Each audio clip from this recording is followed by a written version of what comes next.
el tema que me ha tocado disertar en esta oportunidad, que es el panorama legislativo y jurisprudencial del tema de violencia contra la mujer. Creo que en la mañana, en la metodología TED, trabajaron el tema jurisprudencial y por tema de tiempo simplemente me voy a basar en el tema legislativo y luego adicionalmente había reestructurado un poco la ponencia. Estoy presentando 5 propuestas para combatir la violencia contra la mujer. La ponencia la he dividido en 4 partes, unas consideraciones generales primeras, luego un marco jurídico internacional y nacional, aunque en la mañana ya la profesora de la Universidad Sede Sapiense me ha antecedido con algunas ideas, el marco nacional también, el profesor Santamaría también ha dado algunas pautas, yo trataré de ingresar un poco más, y luego abordaré también los modelos que subyacen en cada una de las legislaciones que tenemos aquí en Perú, como en otras legislaciones a nivel nacional e internacional. Y acabaré con una propuesta. Como saben, toda propuesta es mejorable, pero creo que el preparar este trabajo y el estar continuamente trabajando en el tema de violencia hacia la mujer me ha hecho pensar que la normatividad es importante, pero queda, podríamos decir, sin fundamento si no tenemos unas propuestas concretas que son las que quiero presentarles, y también va a ser importante el feedback que haga con ustedes porque eso va a permitir mejorar esas propuestas. La primera consideración a tener en cuenta es respecto a la necesidad de utilizar una expresión adecuada en el tema de violencia. Hay muchísimas expresiones que se dan a nivel legislativo, a nivel social, a nivel psicológico, cuando se habla del tema de la mujer, ¿no? Y ahí podemos ver, pues, violencia doméstica o violencia familiar, violencia de género, violencia contra la mujer. ¿Qué terminología es necesaria utilizar o adecuar a la coyuntura que estamos viviendo? Al inicio, por la legislación latinoamericana, era muy propenso a utilizar el tema de violencia doméstica. Y claro, ¿cuál era el factor fundamental en la violencia doméstica? El espacio físico. Aquella violencia que se ejercía en un determinado lugar, que en este caso era el hogar, ¿no? Pero claro, esta nomenclatura quedaba deficiente porque ¿qué pasaba con la violencia que se ejercía fuera del hogar? ¿Qué pasaba con la violencia en la comunidad o la violencia que se podía ejercer en el Estado? Posteriormente surge otro concepto de violencia familiar, la nomenclatura de violencia familiar, pero también es un concepto adecuado por el momento que se daba y por las circunstancias que también se daban o que se visualizaban, podríamos decir, pero también este concepto resulta, podríamos decir, todavía no completo, en el sentido que también, ¿qué sucede? Claro, es la violencia que se ejerce con un parentesco, con una afinidad, es el nexo que va a existir, pero ¿qué sucede con aquella violencia que se ejercita fuera de la esfera familiar, ¿no? También nos quedábamos con esa deficiencia. En otros países, en otras legislaciones, se habla de violencia de género, porque se dice que, bueno, es una nomenclatura que podría ampliar un poco más la relación. Pero yo aquí hago un cuestionamiento. Sabemos que el tema de género surge como un tema gramatical, femenino, masculino, pero luego ha ido evolucionando en diferentes significados, ¿no? Como una construcción social, fue dejando de lado el aspecto de identidad biológica, ¿no? Pero, ¿qué sucede ante yo utilizar el término violencia de género? Yo voy a poner este concepto. Judith Butler es la promotora del feminismo de género, ¿no? Y Judith Butler, al referirse al género, dice: al teorizar que el género es una construcción radicalmente independiente del sexo, el género mismo viene a ser un artificio libre de ataduras. En consecuencia, varón y masculino podrían significar tanto un cuerpo femenino como uno masculino. Mujer y femenino, tanto un cuerpo masculino como un femenino. ¿Qué quiero decir con esto?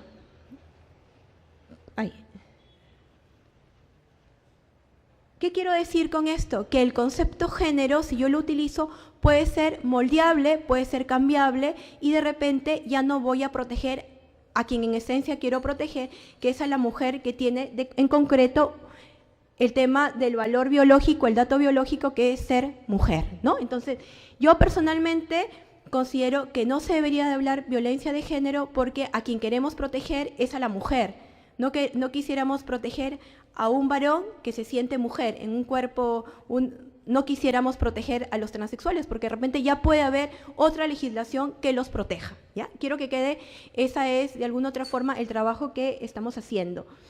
Violencia, ¿por qué considero que en tal caso la nomenclatura adecuada sería violencia contra la mujer, violencia hacia la mujer?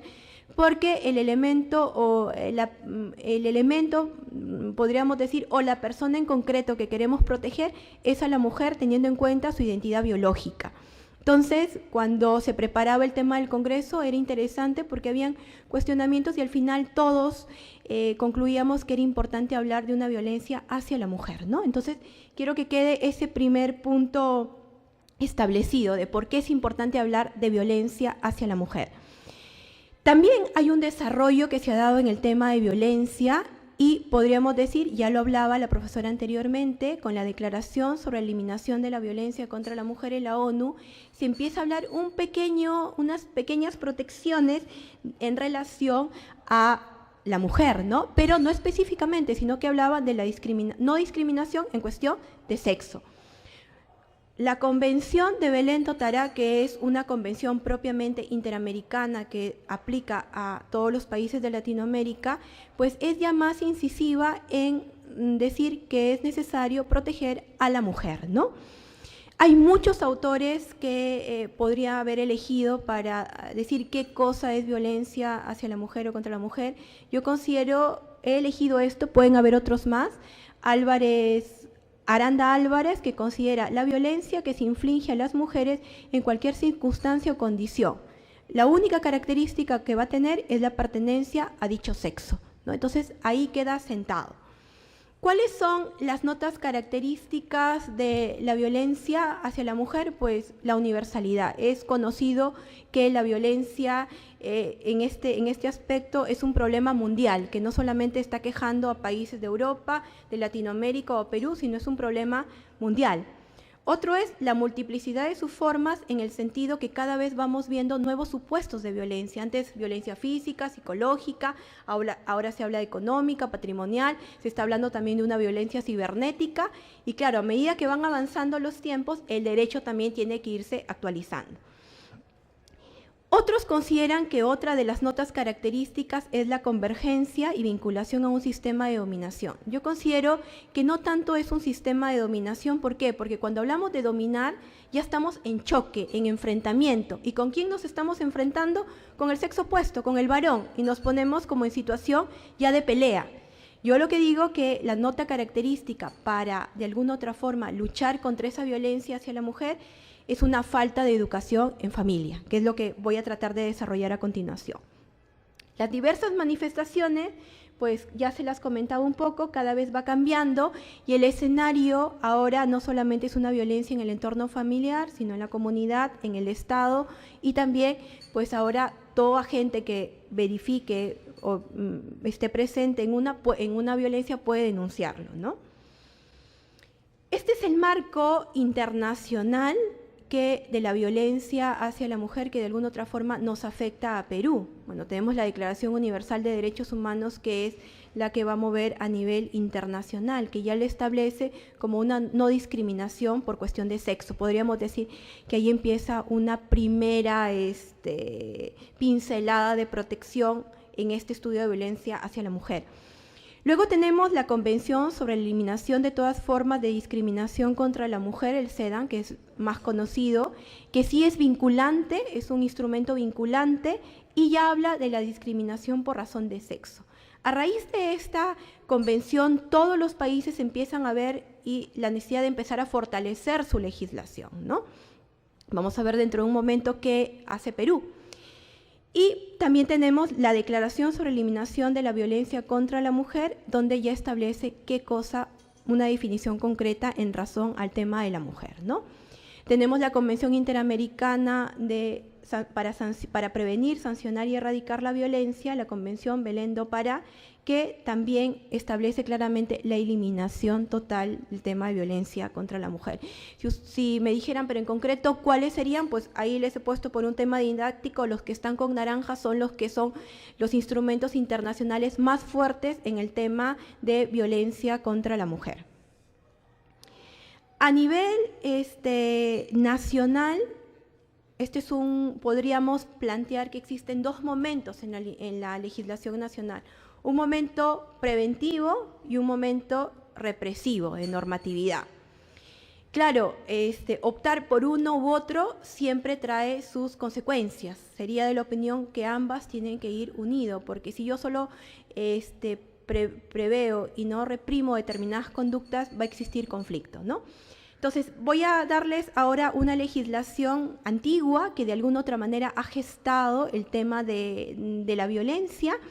Ya lo mencionaba también el profesor anterior, pues la primera normatividad en relación a violencia hacia la mujer es la Ley de Violencia Familiar del año 1993. Es la primera ley a nivel de Perú que contamos con una ley y una política ya por parte del Estado en trabajo hacia la protección de la mujer. Luego, posteriormente, se va a dar el texto único ordenado en el año 97, donde trata de especificar un poco más consecuencias, a qué se va a denominar, un poco más amplio, ¿no? Y lo fundamental en este texto es que establece el radio de acción, no solamente convivientes, exconvivientes, cónyuges, excónyuges, por afinidad, línea colateral, sino que dice un adaptado importante, quienes habitan en el mismo hogar.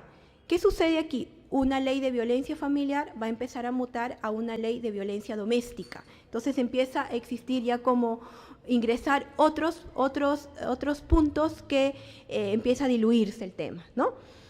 En el año 1997 podemos decir que empieza la primera norma punitiva o represiva en el tema de violencia contra la mujer, en donde se empiezan a agravar determinados delitos, en este caso el delito de lesiones, cuando existe un factor que sea el de violencia familiar, es decir, un papá, una mamá, unos hijos. Entonces ahí se va a agravar la lesión, se va a convertir en una lesión mucho más fuerte, ¿no? Posteriormente también un decreto supremo del año 98, donde empieza a regularse un poco más, y a raíz del año 98 y el año 2008 se empiezan a dar una serie de normas para mejorar la ley de violencia familiar, ¿no?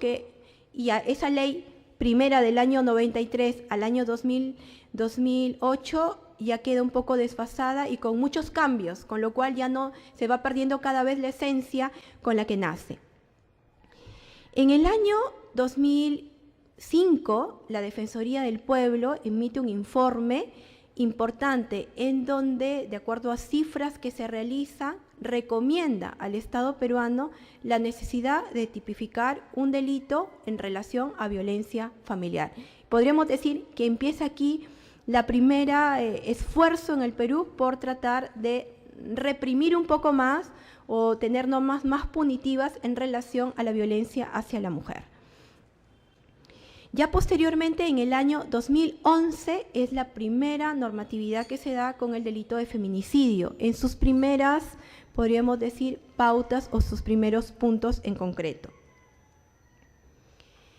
¿Qué sucede actualmente? Hasta ahí hemos visto, hasta el cuadro anterior, podríamos decir que esta es la normatividad que ya no está en vigencia, pero que ha servido para gestar la normatividad actual que vamos a tener. ¿Cuál es la normatividad actual que tenemos en Perú en relación a violencia hacia la mujer? Y aquí empieza un poco el comentario, ¿no?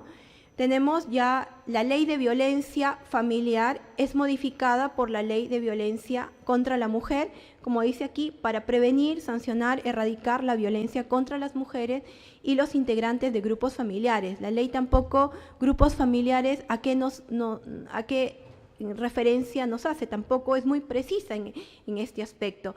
Lo que sí es precisa es al momento de darnos un concepto de qué cosa tenemos que entender por violencia. Y yo he querido resaltar, dice aquí, cualquier acción o conducta que le cause la muerte, daño, sufrimiento físico, sexual o psicológico por su condición de tal, ¿no? O sea, por nuestra propia condición de ser mujer podemos ingresar en este supuesto. Aquí hay dos posturas de pensamiento. Una postura que considera que por un tema de política criminal, porque hay una visualización concreta de esta violencia, es necesario incorporar este delito. Otra postura, también de abogados muy reconocidos, consideran que esta es una postura de alguna otra forma discriminadora, porque estamos poniendo en superioridad a la mujer y al varón abajo, ¿no? Por un tema, como les digo, de política criminal, esto se podría dar, pero como vemos también es una norma que podría prestarse a ser una norma discriminadora, ¿no? Pero como les digo, un tema de política actual que se está dando es como se ha incorporado. Por la condición de tal, ya todas las mujeres podemos hacernos valer con esto, ¿no? Entonces ahí los supuestos que establece la norma, que es más amplia, no solamente lo radica al tema de la familia, sino que habla también de la comunidad. O sea, tú por la calle, cualquier persona, si ejerce como dice aquí, una conducta que cause la muerte o el daño, ya podría encauzarse de aquí. O la violencia por parte del Estado, ¿no? Que también es algo interesante. Los tipos, ya las normatividades anteriores hablaban de una violencia física, psicológica, sexual, pero aquí incorpora una nueva tipo, que es la violencia económica o patrimonial.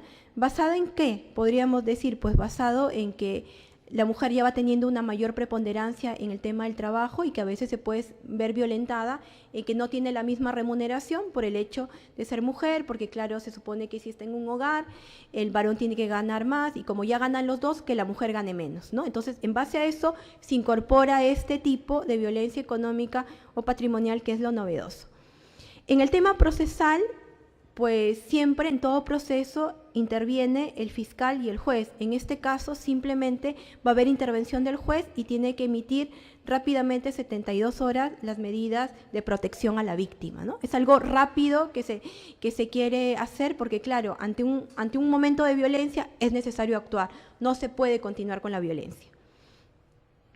Podríamos decir que esa es la ley actual, que cuando venga a nuestra cabeza violencia contra la mujer, ¿cuál es la ley madre? Pues la que hemos visto, la 3314. Otra ley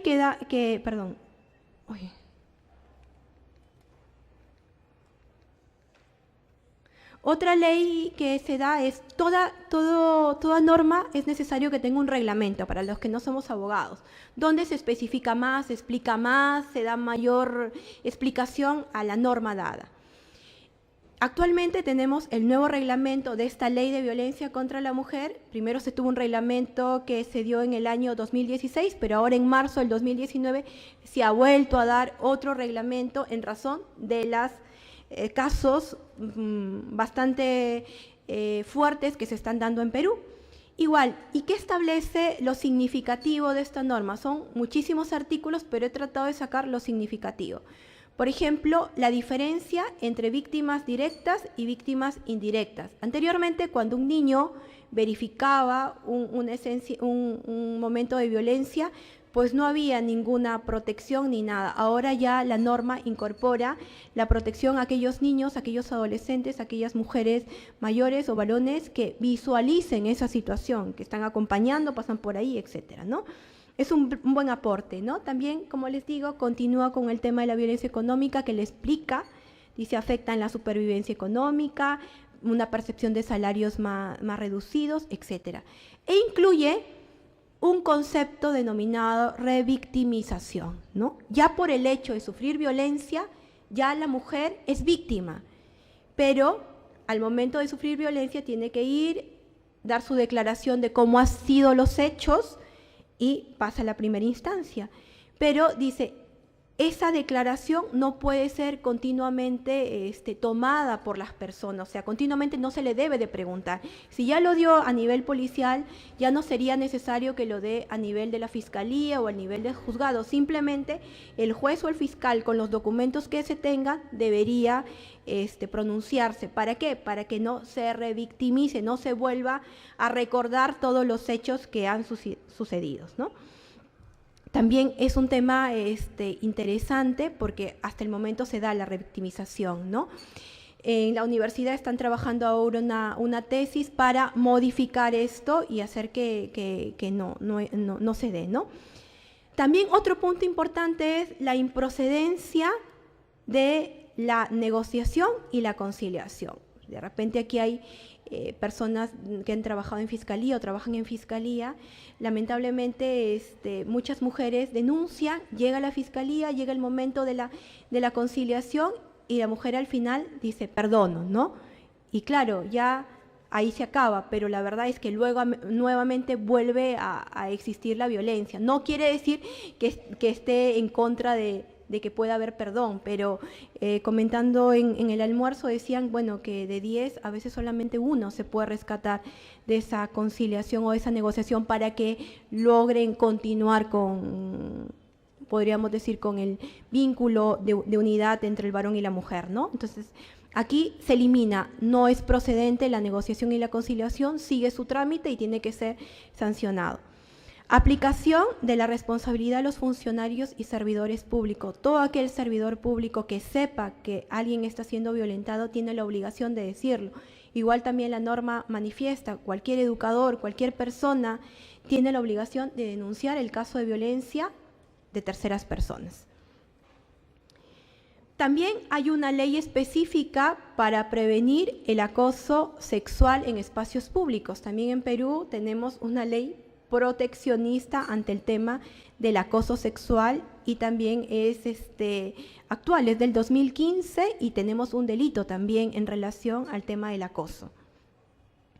Una ley de prevención contra el hostigamiento sexual, pero la diferencia en esta ley es que solamente tiene un tema administrativo, no va a llegar hasta un juzgado. Podríamos decir que el culmen de todo este aspecto preventivo es una ley represiva, y la ley represiva es la que denominamos la ley en donde establece el delito de feminicidio, que, como les digo, ha sido modificada y en el 2018 ya tenemos una ley de feminicidio con unas penas más fuertes y con situaciones más, podríamos decir, circunstancias más atenuantes. ¿Cuál es el primer aporte? Me parece que es un aporte interesante a esta ley, es que en el mismo proceso que se sigue por un delito de feminicidio, el juez tiene la obligación de suspender o extinguir la patria potestad. Anteriormente no. Imagínense, aquel padre que haya matado a la mujer podría continuar con la patria potestad y recién cuando se le haga otro proceso, recién dejarlo. Entonces es algo incoherente. ¿Cómo puede existir un padre que ha matado a la madre y siga teniendo la patria potestad, ¿no?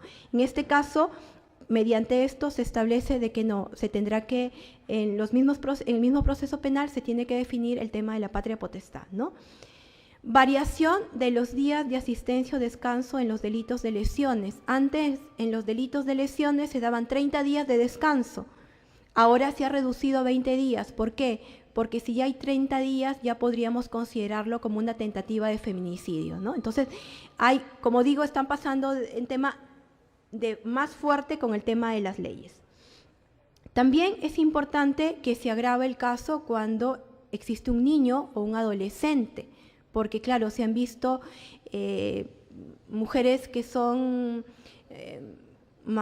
violentadas delante de los hijos o delante de personas en situación de vulnerabilidad, ¿no? También, y establecen también como agravantes en el caso de que sea el cónyuge, es conviviente, etcétera, ¿no? Pero uno de los agravantes que a mí me ha llamado mucho la atención era, claro, cuando alguien comete un delito, a veces decimos, no, es que ha estado ebrio o ha estado ingiriendo sustancias tóxicas. En esta ley de feminicidio establece claramente que si la persona está en estado de ebriedad o ha tomado sustancias tóxicas, esto va a ser un agravante, y eso es importante, ¿no? No es porque he tomado ya esto es menos, ¿no? Igual también se suben las penas del delito de feminicidio de 15 años a 20 años lo máximo, y en situaciones agravantes a 30 años.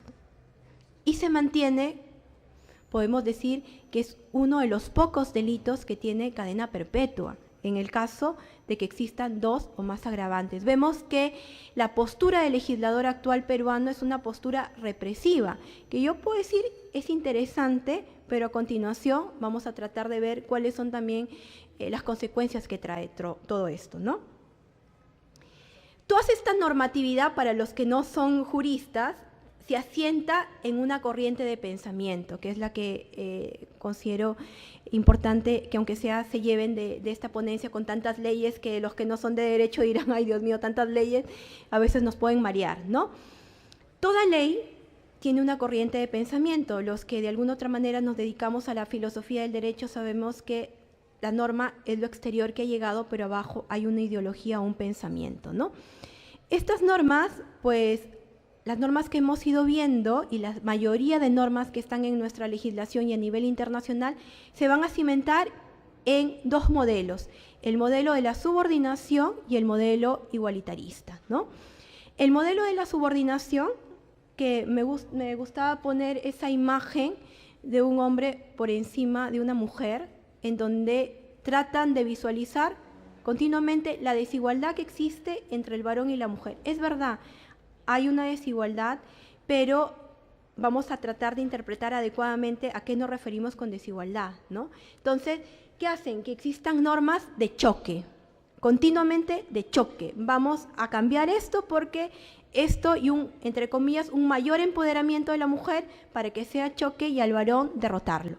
¿Esto qué trae como consecuencia? El modelo del igualitarismo entre mujer y varón somos iguales, sí es verdad, somos iguales en dignidad, somos 2 modos de ser, pero somos totalmente distintos desde la psicología. Por ejemplo, a mí me ha gustado mucho cuando me hablan del cerebro varón, del cerebro mujer, que somos distintos, y me lo hablan desde la neurociencia. Y veo que aquí es importante tener en cuenta. Entonces, no somos iguales y las normas se tienen que dar teniendo en cuenta eso. Imagínense, ahora, el año pasado en un congreso de bioética que teníamos, nos comentaban de una investigación que están haciendo las farmacéuticas, en donde ven que a veces algunos productos funcionan y otros no están funcionando. Y se daban en la cuenta de que no estaban tomando el factor sexo. Usualmente cuando te recetan dicen cuántos años tienes, cuánto pesas, pero el factor sexo no te lo toman en cuenta. Entonces decían, muchas veces los medicamentos no funcionan porque no se toman en cuenta eso. ¿Por qué? Porque las hormonas de las mujeres son distintas a las hormonas de los varones y hay que tener igualmente en el tema legislativo hay normatividades distintas. Por ejemplo, un gran logro, podríamos decir, es la ley de la lactancia materna que salió en algún momento. La ley de lactancia materna nos otorga a las mujeres 3 meses para poder estar con el niño. Y un logro de este modelo igualitarista, podríamos decir, pero no de la igualdad, es el haber conseguido que también existe una lactancia paterna. Se le da 10 días, es algo, pero sería imposible al varón darle los 3 meses, porque los roles son distintos. Entonces, no podemos hablar de normas igualitaristas, hay que ver la situación. Por eso, yo propongo, conjuntamente con varias investigadores, el modelo de la complementariedad en la diferencia. Ya hablaban ayer del feminismo, de la diferencia, ¿no? Igual, en las leyes también tiene que haber, primero, una complementariedad, que varón y mujer no estamos en pelea, no estamos en choque, los 2 somos importantes, pero también hay que tener en cuenta que hay que tener unos matices y esa diferencia no nos hace menos, ¿no? A raíz de esto, de normas, todas las normas que hemos ido verificando son normas que se llevan, que tienen un modelo igualitarista o un modelo de la subordinación total, porque cuando se lee la exposición de texto, o sea, la exposición de la norma, usualmente cuando se da una norma, el legislador tiene que decir por qué la da. Todas las normas dan porque la mujer está dominada, porque hay una subordinación, porque hay que buscar la igualdad, pero la igualdad no en un buen sentido, sino en la igualdad en un tema de choque. Y ahí es donde veía de que es necesario que las normas vayan con un enfoque de complementariedad, como por ejemplo en este caso de la ley de lactancia paterna, que es claramente un enfoque de complementariedad. Viendo esta realidad, yo estudiando el tema de la violencia y de las normas, pues me quedaban 2 opciones. O me quedaba en el sitio de decir, qué pena, mi legislación no está funcionando, porque el día de hoy revisaba en el comercio el tema de cuántos feminicidios había, y claro, ya llegamos a 154 feminicidios, y solamente llevamos pues 9 meses. Imagínense cuántas mujeres. ¿Qué quiere decir? Que las normas no están funcionando, las políticas actuales no están funcionando. Entonces, la primera propuesta que yo planteaba es la necesidad, desde el punto de vista jurídico, un fortalecimiento de la institución familiar con normatividad adecuada. Esta es una encuesta de ENDES del año 2017, bueno, están todos los años, pero me voy a centrar en la última, del 2017, en donde establece que el 65.4% de la violencia la ha ejercido dentro del hogar, dentro de la casa. Entonces, ¿qué resultado obtenía yo? Que lamentablemente la violencia no se está ejerciendo fuera, en la calle. La violencia se está ejerciendo dentro de la familia. Entonces, en un ambiente de confianza donde cada uno tendríamos que llegar a nuestra casa y descansar, lamentablemente los datos nos dicen que la violencia se ejerce dentro. Entonces, si el origen es allí, allí es donde tenemos que apuntar. ¿Qué sucede? Un poquito más de ley. ¿Qué sucede en nuestra legislación peruana en el tema de derecho de la familia? Tenemos una constitución política con un artículo 4 y un artículo 7 maravilloso, en donde establecen hasta principios de protección y fortalecimiento familiar, ¿no? Pero, ¿qué sucede? También tenemos un Código Civil que consolida y fortalece la institución familiar. Tenemos un acuerdo nacional del año 2002, que no es vinculante, pero el gobierno, instituciones importantísimas, igual en el 2017, se comprometen a fortalecer el tema de la familia. Teníamos una ley de fortalecimiento familiar bien específica, donde decíamos hay que apuntar con escuela para padres, trabajo en familias, trabajo en las escuelas. Pero ¿qué sucede? El año pasado, 3 días después del Día de la Familia, que es el 8 de septiembre, nuestros legisladores sacan una ley que modifica a la Ley de Fortalecimiento Familiar, que es el Decreto Legislativo 1408, cuya nomenclatura dice: Decreto Legislativo para el fortalecimiento y prevención de la violencia en las familias. Aparentemente uno dice, qué interesante esta norma para fortalecimiento de la familia, pero nos introduce un nuevo término: familias democráticas. ¿Podemos hablar de familias democráticas? Bueno, es una terminología que en ninguna legislación existe. ¿Y qué nos dicen? Tampoco nos dice qué cosa es, pero podemos obtener información de lo que establece el artículo 2 de esto. Dice, tiene como finalidad contribuir al fortalecimiento de familias democráticas de manera que se consideren los intereses y necesidades de todos sus integrantes. Bueno, hasta ahí está muy bien. Una familia tiene que velar por las necesidades de todos los integrantes y en lo posible los intereses de todos. Y necesidades de todos sus integrantes en la toma de decisiones y propiciando relaciones igualitarias, inclusivas, respetuosas y libres de violencia. Mi consulta al momento de leer esta norma es ponerme a pensar, ¿qué sucede en un ambiente de familia? ¿Pueden todos tomar decisiones? ¿Un niño de 3, 4, 5, 6 años tiene derecho a tomar decisiones? No, porque en ese momento quienes tienen la obligación de tomar la decisión por ellos son los padres, porque hay un factor de autoridad que es importante psicológicamente tenerlo. Miren, hasta en el tema penal, cuando un niño es de 4 a 7 años, se le pregunta, tiene el derecho a ser escuchado por el juez o por el fiscal. Pero a partir, desde los 4 hasta los 10 años, y a partir de los 10 hasta los 14 años, tiene el derecho a opinar.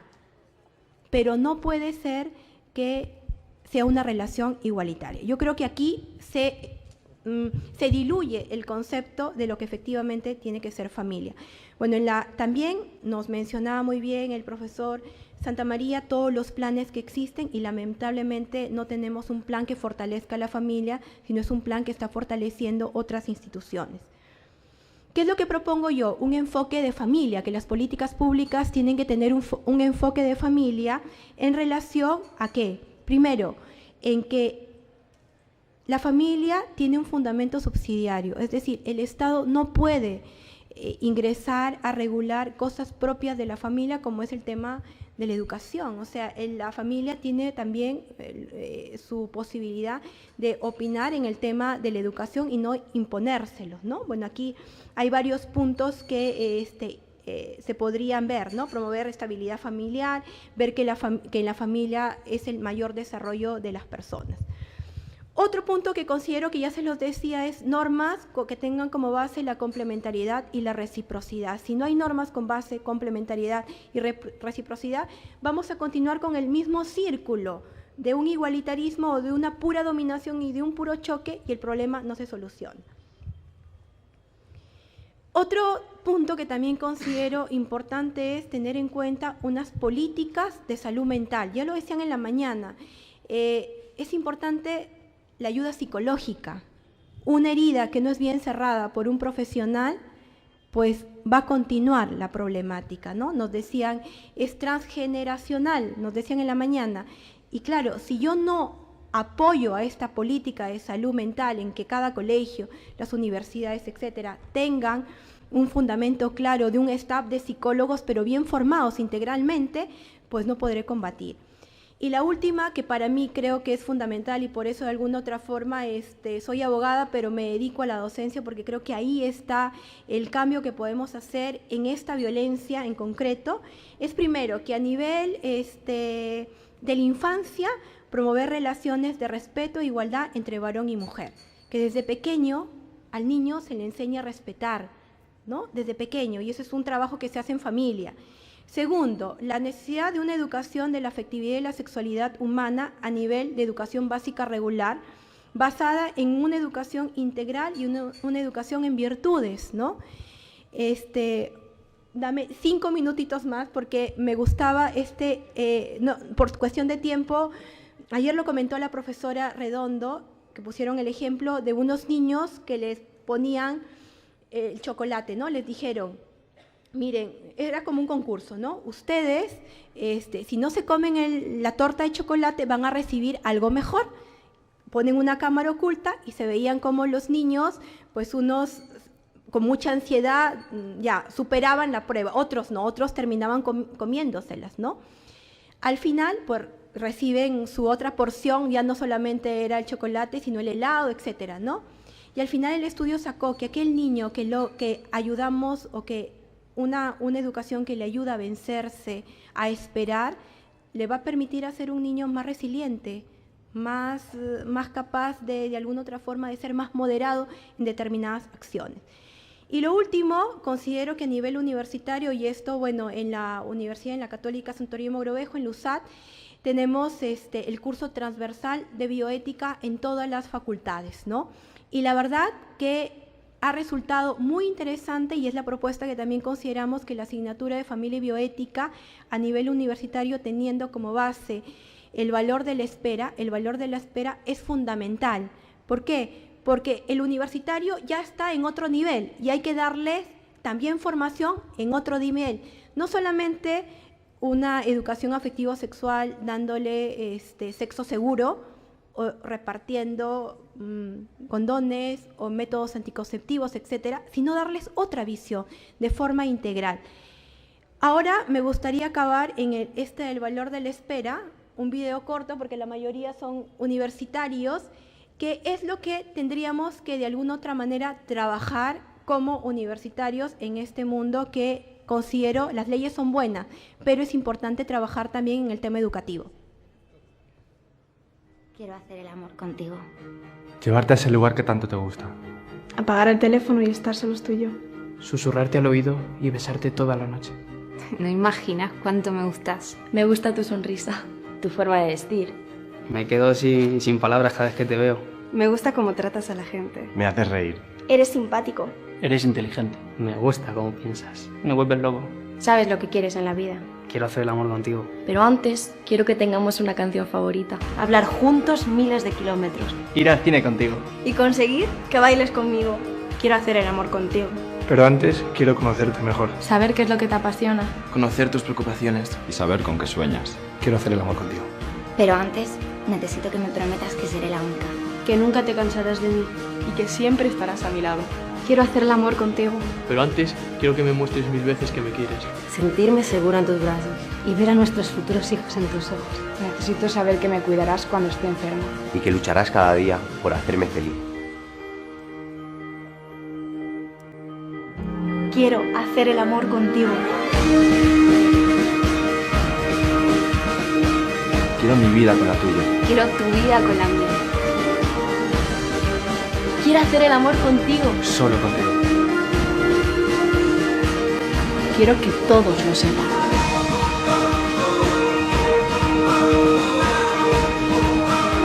Quiero hacer el amor contigo. Despertarme cada día a tu lado.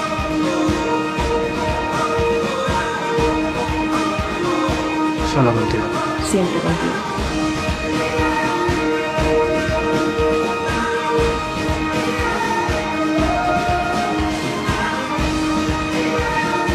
Quiero hacer el amor contigo. Solo contigo. Siempre contigo. Siempre.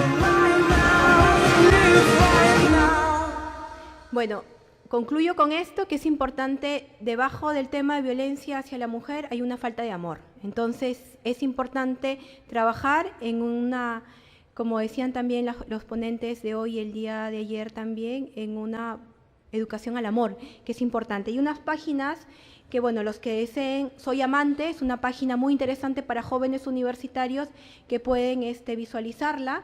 Y luego también hay otra página que se llama El Lugar del Encuentro, que es de la Pontificia Academia para la Familia. Esta es la página Amante, donde hay videos, hay textos, hay un montón de información que, sobre todo para universitarios. Yo creo que aquí la mayoría del público son universitarios y por eso he tratado de ver esto. Y luego, El Lugar del Encuentro, que también es una página súper interesante con muchos materiales para el tema afectivo-sexual que va dirigido a erradicar la violencia contra la mujer. Yo creo que es importante trabajar en el tema preventivo. Sí, el tema represivo es importante, pero el tema preventivo a nivel de familia. Esta es otra página, Opción B, que es una página más peruana, pero que también tiene sus... Y bueno, acabo. Muchísimas gracias.